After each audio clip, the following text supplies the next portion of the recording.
नमस्कार, मैं हूं जन कुमार और आप देख रहे हैं मेरे साथ सीधी चलता। भिवानी की जो भी तमाम अपडेट होती है आपको सबसे पहले जानने का काम करते हैं। फिलहाल आपको बताना चाहूं कि आज सुभाष बराड़ जो कि राज्य सांसद है वो भिवानी में पहुंचे पंचायत घर में। उन्होंने जो कार्यकर्ता है बीजेपी के उनसे बातचीत करते हुए कहा कि उचाना के अंदर 20 तारीख को श्रोमणी जयंती मनाई जाएगी, जिसके चलते आपको वहां पर आना है। इसके साथ साथ ही उन्होंने कांग्रेस पर निशाना साधते हुए कहा कि कांग्रेस का तो वजूद खत्म हो चुका है। फिर भी चलो मैं उनको शुभकामनाएं देती हूँ, क्योंकि विपक्ष में इतना भी नहीं कि हार जाना चाहिए कि जितना कांग्रेस के कार्यकर्ता या कांग्रेस पार्टी हार चुकी है। इसके साथ साथ ही उन्होंने कहा कि खिलाड़ियों को प्रदेश भर में जो सुविधाएं मिलनी चाहिए वो सभी सुविधाएं उनको मिल रही है। और साथ साथ में उन्होंने यही कहा कि आने वाला समय भी बीजेपी का ही होगा, क्योंकि बीजेपी हर जगह से अच्छा काम कर रही है और जो उनके कार्यकर्ता है वो भी किसी प्रकार की कोई भी परेशानी नहीं होने दे रहे। इसके साथ ही सुभाष बराड़ का क्या कहना है, आइए दिखा दे इस खास रिपोर्ट में।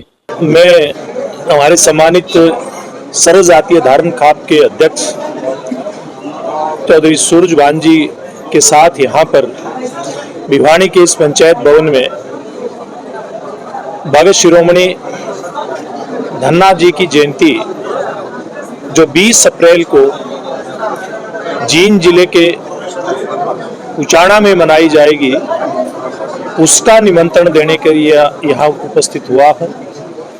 मेरे साथ यहाँ सामाजिक संस्थाओं के प्रमुख लोग उपस्थित हैं।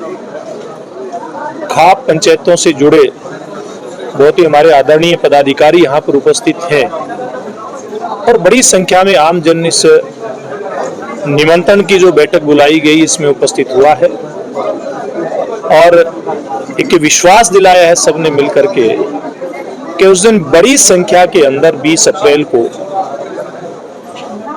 उचाना में पहुंचेंगे और पिछली जयंती जो पहली जयंती यानी कि 2023 को भगत शिरोमणि धन्ना जी की मनाई गई थी कैथल जिला के धनौरी गांव में, उससे भी भव्य कार्यक्रम, उससे भी बड़ा कार्यक्रम उस दिन उचाना के अंदर होगा।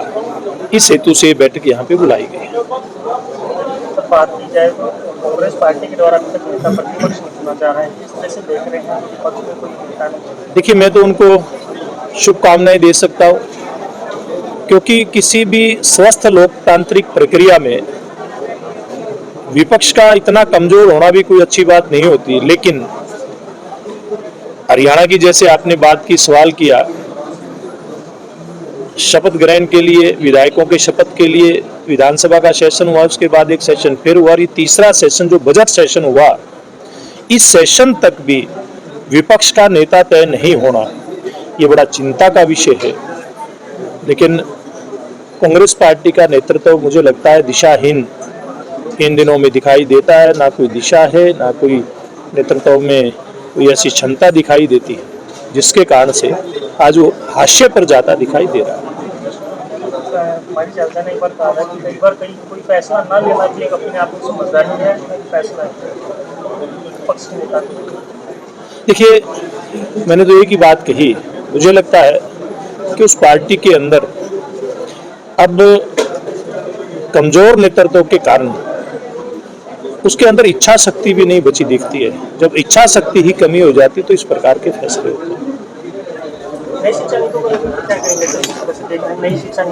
देखिए, न्यू एजुकेशन पॉलिसी NEP जिसको कहते हैं, नई शिक्षा नीति, मैं समझता हूँ देश के अंदर जो अंग्रेजी काल से मैकाले के द्वारा तैयार की हुई जो पद्धति थी शिक्षा की, उसी के ऊपर लगातार काम हो रहा था। थोड़ा बहुत बदलाव उसके अंदर बीच बीच में कोई हुआ, लेकिन वो पर्याप्त नहीं था।